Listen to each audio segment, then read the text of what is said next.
Good morning friends. आज आपण निघालो नाटच्या एक हिडन धबधबा आहे तो पाहायला. आपल्याला पराग मुंडले सर म्हणून आहेत, ते आपल्याला तिथं गाईड करणार आहेत आणि त्यांच्यासोबत आम्ही एक्सप्लोअर करत चाललो. हा माझा मित्र गौरेश. बघूया तिथं काय काय बघायला मिळतं, कसा ट्रेक आहे तो. सकाळीच इडली सांबार नाश्ता करून आम्ही नाटाला जायला निघालो.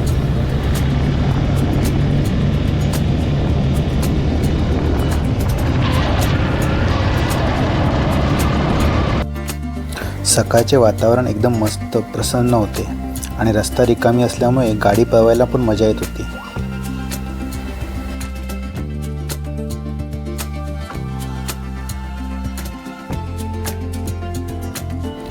आम्ही आता कनेडी बाजारपेठ येथे पोहोचलो आहोत. अजून बाजारपेठ उघडली नाही आहे. बाजारपेठमधून उजवीकडे नरडवे रस्त्यावरून आम्ही पुढे निघालो.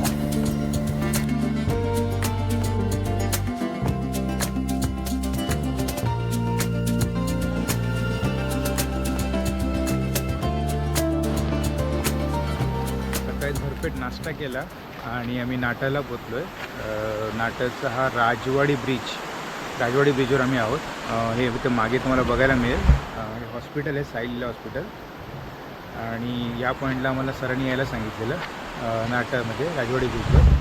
तर आपण इथं आलेलो आहोत. सर येतील एक 5 मिनिटात आणि त्यानंतर आपण पुढचा ट्रेक सुरू करू. रामेश्वरममध्ये नाट येथे सगळे जमलो. तिथे माझा एक मित्र काजरेकर पण होता. तो पण ट्रेकला आला होता. हे मला आताच समजले. सगळे एकत्र होऊन पुढे निघालो. नाटामध्ये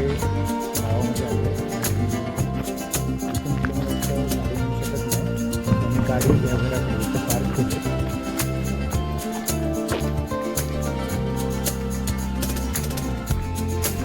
मध्ये पाऊस नव्हता, पण 2 दिवस पाऊस जोरात सुरू झालेला. सो आम्हाला आज वाटलेलं की भरपूर पाऊस वगैरे असणार, पण पावसाने थोडी उसंत घेतली आहे. म्हणजे निदान आम्ही पायथ्याशी पोचलो, म्हणजे मूळ तिथं गाड्या स्टॉप करतो तिथपर्यंत आलो. इथं पाऊस नाही भेटला आहे आम्हाला. बघू आता पुढचा प्रवास. नाटळ थोरले मूळ येथून आम्ही चालायला सुरुवात केली. सुंदर नदी बाजूने वाहत होती. ह्या शांततेमध्ये पाण्याचा खळखळाट अंगातली एनर्जी वाढवायला मदत करत होता. नदी पार करण्यासाठी लोखंडी ब्रिज आहे. असे ब्रिज आता खूप कमी पाहायला मिळतात.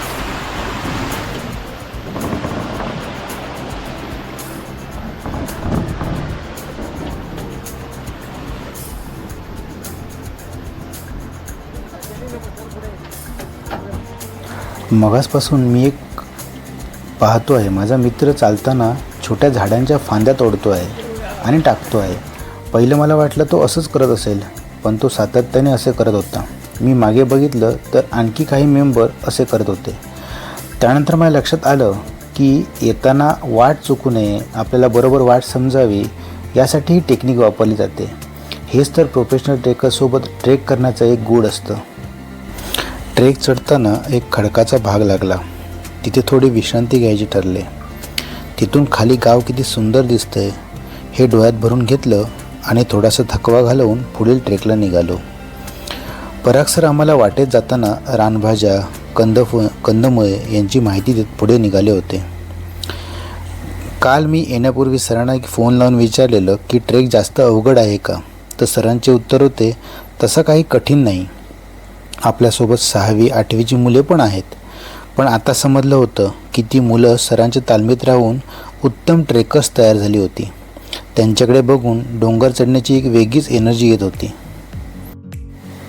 हे हिरवेगार डोंगर, निळेशार ढग, खोलवर असलेल्या दऱ्या पाहून 4 ओळी ओठांवरती आल्या. हिरवेगार डोंगर उंचावर जाती, ढगांची दुलई माथ्याशी निसती. खोलत्या दऱ्यांमध्ये वाहतो झरा, गारव्याचा सुटतो इथे थंड वारा. पाना फुलांनी सजली ही सृष्टी सारी, हिरवा शालू नेसती डोंगरदारी. पाखरांचे गाणे अन वाऱ्याची सोबत, मनाला बोलवी हा निसर्गाचा थाट. ह्या ओळी गुणगुणताना कधी भैरीच्या स्थानावर पोचलो समजलेत नाही. नमस्कार, मी पराग मुंडले, सह्याद्री प्रेमी ग्रुप नाटळ या ग्रुपचा फाउंडर मेंबर. आणि माझ्यासोबत हे सगळे मंडळी आहेत. दुर्गाप्रसाद काजरेकर आमच्या ग्रुपचा मुख्य ट्रेकर आणि सहसंस्थापक हेमंत चव्हाण, धीरज थडकर, आणखीन ही सर्व मंडळी आहे. आणि आज आपण आलेलो आहोत नाटळ चिवंजीच्या पाजेने या बहिरीच्या ठिकाणी आलो होतो. हे बहिरीचं स्थान आहे आणि जाणारे येणारे जे वाटसरू आहेत किंवा इथे घाटावर जाणारे पूर्वीचे लोक इथे थांबायचे थोडा वेळ आणि आपल्याकडे असलेली काही पण वस्तू जी त्यांना आवडते, भले जो तंबाखू जरी असला तर तो इथे ठेवायचे देवाला. आणखीन देवीला साकडं सांगायचे की आपला ट्रेक जो आहे की आपली जो घाटावर जायची जे आपण काम घेतलेलं आहे आता ते यशस्वीरित्या निर्भीकपणाने पार पडू दे आणि रक्षण व्हावं आणि रक्षण व्हावं सर्वांचं. हा समोर निसर्ग दिसत आहे. हा नाटळचा आज सगळं धुकं पसरलेलं आहे, छान माहोल आहे. या बहिरीच्या ट्रेकला सगळ्यात आपण पहिल्यांदा सुरुवात केलेली आहे ती नाटळ थोरले मौळ येथून. थोरले मौळला पहिल्यांदा आपण गावकरवाडी तिथे आपल्याला मिळाली, तिथून आपण गाड्या ठेवून निघालेलो आहोत. वाटेत सुंदरशी नदी आहे नाटळची आणि मुखवाळाकडे आपण आलो. मुखवाळाकडून इथे बहिरीच्या ट्रेकला आलेलो आहोत चिवंजीच्या पाजेने आणि बहिरीच्या पुढे इथे आपण आता डाव्या हाताला वळणार आहोत. तिथे मुसळा वजर आहे जो नाटळचा दूधसागर म्हणून प्रसिद्ध आहे. सुमारे 250 फूट उंचीवरून पाणी वरून पडत आहे. समुद्र सपाटीपासून याची उंची जी आहे मुसळ्या वजराच्या टोकाची आहे ती जवळजवळ 2200 फूट आहे समुद्र सपाटीपासून. आणि या नाटळमध्ये या आपल्याला उजव्या हाताला इथे बरेच धबधबे आहेत. थोरले मौळ उजव्या हाताला आहे, इथे जवळजवळ 12 धबधबे आहेत वॉटरफॉल्स. आणि डाव्या हाताला आहे ते धाकटे मौळ. या धाकटे मौळमध्ये 5 धबधबे आहेत. वेगवेगळी नावं त्याला आहेत. चिरेखणीचा धबधबा, गुळमाच्या पाण्याचा धबधबा, तिसगाचा धबधबा, महाडद्याचा धबधबा, मुंदीच्या वाळाचा धबधबा, अशी वेगवेगळी नावं आहेत. आणि सर्वात चांगलं स्थान ठिकाण आहे ते म्हणजे खडकावरून वाहणारं जवळजवळ 100-200 फूट लांबीला वाहणारं पाणी, त्याला पातोळी असं म्हणतात, तो पण धबधबा इथे आहे. आणि तिथे गरम पाण्याचा आणि थंड पाण्याचा दोन्ही धबधबे एकाच ठिकाणी आहेत. जमिनीवरून येणारं पाणी जे आहे ते थंड असतं आणि जमिनीतून आतून येणारं पाणी असतं ते गरम असतं. तर दोन्ही पाण्यांचा संगम आपल्याला पातोळीच्या ठिकाणी बघायला मिळेल. या गावचे रहिवासी आणि दिवंगत कैलासवासी बापू पटेल यांनी आम्हाला मार्गदर्शन केलेलं आहे. त्याचप्रमाणे बाळा डोंगरे यांनी मार्गदर्शन केलेलं आहे. आणि आता बाळा सावंत आपल्या ट्रेकमध्ये जे सामील आहेत, साहिल सावंत यांचे वडील, त्यांनी पण आम्हाला याला गाईड केलेलं आहे की घाटावरची वाट कशी असते, चालायचं कसं, कुठल्या ठिकाणाला काय आहे, पाण्याची ठिकाणं कुठे आहेत, त्याचप्रमाणे रानभाज्या कुठल्या प्रकारच्या इथे आहेत आणि त्या कुठे कुठे मिळतात, कुठल्या सीझनला कुठल्या रानभाज्या उगवतात, ही सर्व माहिती या लोकांनी आम्हाला दिलेली आहे. 2002 सालापासून आम्ही जवळजवळ हे ट्रेकिंग करत आहोत, गेली 24 वर्ष. आणि गेली 5-7 वर्ष तर सातत्याने करत आहोत. म्हणजे वर्षातून एकदा करणारा आम्ही ट्रेक ज्या वेळेला करत होतो ते आता आम्ही आठवड्यातनं एक ट्रेक करतो आहे. सन 2021 साली कोरोनाच्या काळात तर आम्ही वर्षभरात 50 ट्रेक केले. म्हणजे वर्षाचे आठवडे असतात 52 आणि ट्रेक झाले 50. अशी मजा या मुलांनी सगळी केलेली आहे. ही सगळी 7वी, 8वीतली, 6वीतली, 9वी, 10वीतली अशी मुलं आहेत आमच्या ट्रेकमध्ये आता पण. ते पण आमचे ग्रुप मेंबर आहेत. आणि निसर्गाची आवड व्हावी, आपली शारीरिक तंदुरुस्ती राहावी, निसर्गाबद्दल ओढ राहावी. तसंच एकत्र आल्यानंतर आपले सगळे मतभेद, जातीभेद सगळे विसरून आपण विचारांची देवाणघेवाण व्हावी, ज्ञानाचा आपला जो शिदोरी आहे त्याच्यात वाढ व्हावी, हा सगळा त्याच्या पाठीमागचा उद्देश आहे. आणि सगळ्यात महत्त्वाचं म्हणजे निर्व्यसनी राहावं प्रत्येकाने, हा त्याच्या पाठीमागचा उद्देश आहे हा ग्रुप स्थापन करण्यामागे किंवा हा ग्रुप चालवण्यामागे. आणि या सर्व मंडळींच्या सहकार्याने सातत्याने हा ग्रुप चालू आहे. नवीन मेंबरसुद्धा एक जे कोकण कडा किंवा अजून काही जे कठीण कडे आहेत, या कड्यावरून रॅपलिंग करणारे आणि ट्रेकिंग करणारे शैलेश जाधव आपल्यासोबत आहेत. हे सुद्धा आता ग्रुपला नुकतेच सामील झालेले आहेत आणि त्यांच्याकडून आपल्याला रॅपलिंगचा अनुभव किंवा व्हॅली क्रॉसिंगचा अनुभव आपल्याला घेता येईल. आता आजसुद्धा थोडं रॅपलिंग करायचं आहे, प्रत्यक्ष त्या साईटवर गेल्यानंतर बघता येईल. तुम्ही हे वेगवेगळ्या क्षेत्रातून सगळे आलेले आहेत ना, ते तुमचं कॉन्टॅक्ट कसा करतं, म्हणजे काय त्यांना समजतं कसं की आता आपला सह्याद्री प्रेमी ग्रुप नावाचा व्हॉट्सॲप ग्रुप आहे. या ग्रुपवरून आपण अगोदर एक 2-4 दिवस इंटिमेशन देतो या लोकांना की आज अमुक ठिकाणी ट्रेकला जायचं आहे. आणि शक्यतो ट्रेक संडेच्याच दिवशी का करतो तर सुट्टी आहे, मुलांना सुट्टी असते आणि ऑफिसची माणसं आहेत त्यांना पण सुट्टी असते, म्हणून आम्ही संडेचा दिवस पकडतोच, रविवारचा. आणि व्हॉट्सॲपला मेसेज टाकल्यानंतर जे शक्य आहे ती सगळी माणसं येतात. कणकवलीतून संदीप राणे, डॉक्टर बाळकृष्ण गावडे, युरेका सायन्सच्या सुषमा केणी मॅडम, ही पण माणसं आमच्या ट्रेकला जॉईन आहेत. डॉक्टर बिरमोळेसुद्धा या ट्रेकमध्ये आलेले होते आमच्यासोबत. अशी बरीच माणसं, डॉक्टर शिरोडकर आहेत. त्यानंतर अनंताची फुले म्हणून डॉक्टर शिरोडकरांनी बांधलेलं फार्म हाऊस आहे, तिथे पण आपण दरवर्षी त्यांचे बंधू आशिष शिरोडकर आणि त्यांच्या मिसेस, त्यांचं कुटुंबातील फॅमिलीतील माणसं, ही सर्व माणसं आपल्याबरोबर सामील असतात. आणि विशेष म्हणजे लातूरवरून आलेले वेटरनरी डॉक्टर धीरज यांना कोकणाबद्दल एवढीच माहिती होती की तिकडच्या लोकांना एवढीच माहिती की कोकण म्हणजे फक्त समुद्रकिनारा, कोकण म्हणजे मालवणचा सिंधुदुर्ग किल्ला किंवा वेंगुर्ले येथील मिठागरे किंवा समुद्र सोडून दुसरं काय माहीत नव्हतं. आणि दुसरी गोष्ट एकच माहिती ती म्हणजे आंबोली. पण ॲक्च्युली जेव्हा नाटळ, दिगवळे, नरडवे, घोडगे, भरणी, कुंभवडे या सह्याद्रीच्या भागात आल्यानंतर त्यांना कळून चुकलं की कोकण म्हणजे निव्वळ समुद्र किनारा नाही आहे, कोकण म्हणजे अजून काहीतरी आहे. आणि इथली जी काय निसर्ग संपत्ती आहे, बायोडायव्हर्सिटी आहे, आणि उत्तम प्रकारची हवा, पाणी, धुकं, वारा, पाऊस, थंडी या सर्वांचा अनुभव डॉक्टर धीरज यांनी नुकताच घेतलेला आहे. गेले वर्षभर ते आमच्यासोबत आहेत. पराग मुंडले सर यांनी दिलेली अनमोल माहिती व त्यांचे प्रेरणादायी शब्द मनात साठवून आम्ही पुढे जायला निघालो. हेमंत चव्हाण सर यांची एनर्जी त्यांचं ट्रेकचं कौशल्य पाहून अवाक व्हायला होत होतं. ते पुढे जाऊन खायला घेण्यासाठी केळीची पाने, रानभाज्या, केळीची बोंड अवघड ठिकाणी पोचून काढून आणत होते. आणि सर बोलले की आता खरा ट्रेक सुरू झाला. पहिलं बघून वाटलं आपल्याला हे जमणार आहे का, पण ती लहान मुलं आणि एक काका आमच्यासोबत चालत होते. त्यांना पाहून थोडा धीर एकवटून आम्ही पुढची वाट चालायला सुरुवात केली. हेमंत चव्हाण सर आणि पराग मुंडले सर आम्हाला वाट दाखवत पुढे निघाले होते आणि बाकी मेंबर सगळे सांभाळून चालत आहोत की नाही हे पाहत येत होते. वाट खूप अवघड होती. खडकांचा काही भाग तडे जाऊन खाली आलेला, तर पावसामुळे माती खाली सरकत असल्याने उतरणं जास्तच कठीण जात होतं. पण जसे जसे आम्ही पुढे जात होतो तसा तसा पाण्याचा आवाज कानावर पडू लागला होता. आणि तो पाण्याचा आवाज वाटेत येणारी अवघड आव्हाने पेलण्याची ताकद देत होता.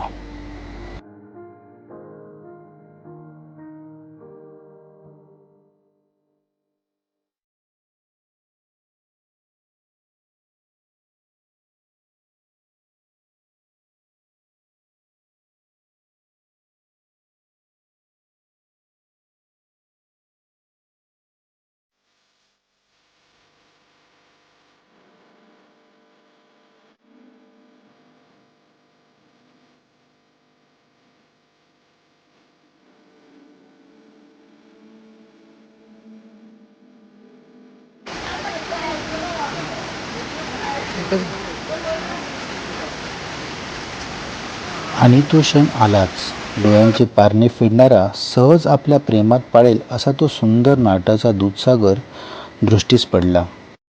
आणि ट्रेकने आलेला थकवा, शीण क्षणार्धात निघून गेला.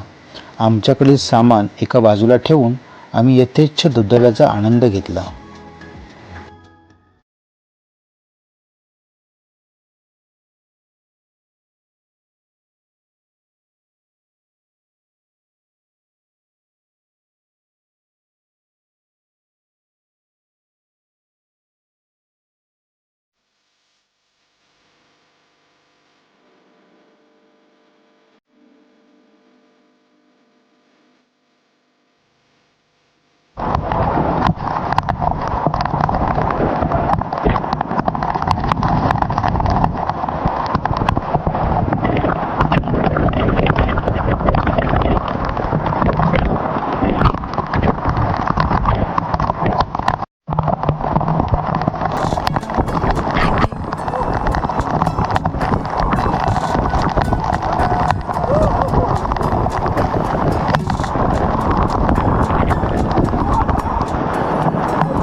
त्यानंतर भरपूर ट्रेकचा आणि रॅपलिंगचा अनुभव असणारे रॅपलिंग मार्गदर्शक शैलेश जाधव सर यांच्या मार्गदर्शनाखाली सर्वांनी रॅपलिंगचा अनुभव घेतला.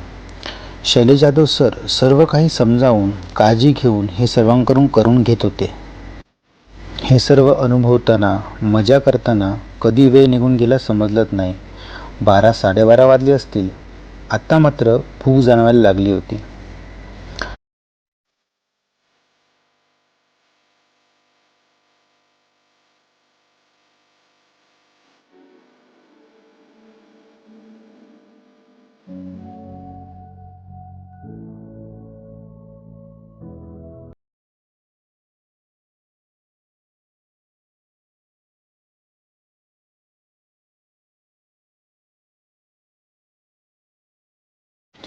आणखीन मजा तर करायची होती, पण पोटातले कावळे त्याची अनुमती देत नव्हते.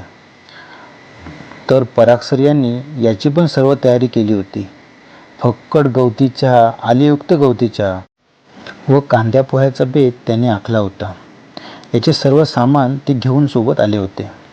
गरम गरम कांदे पोहे आणि बिन दुधाची चहा, म्हणजे गावठी भाषेत आपण त्याला अर्क म्हणतो, त्यावर यथेच्छ ताव मारला.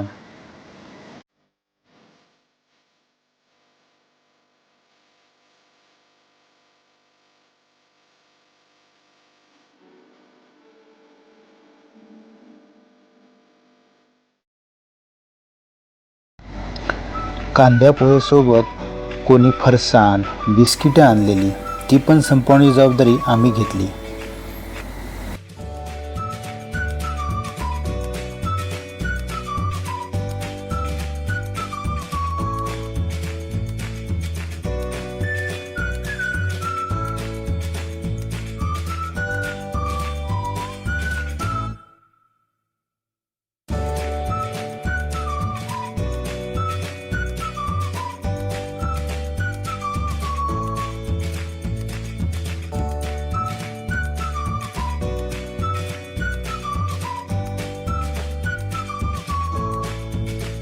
पोटभर नाश्ता केल्यावर थोडा वेळ विश्रांती घेतली आणि आम्ही आमचा परतीचा प्रवास सुरू केला.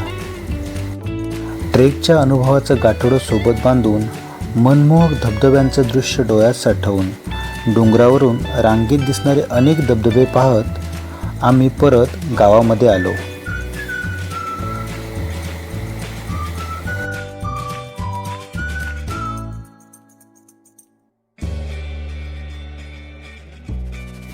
परंतु तिथे संत वाहणाऱ्या नदीत थंड पाण्यात उतरण्याचा मोह आम्हाला आवरला नाही. आम्ही नदीच्या डोहात उड्या मारून पोहण्याचा आनंद लुटला आणि एक अविस्मरणीय असा उन्हाळ दिवस आठवत आम्ही आमच्या घरी येण्यास निघालो.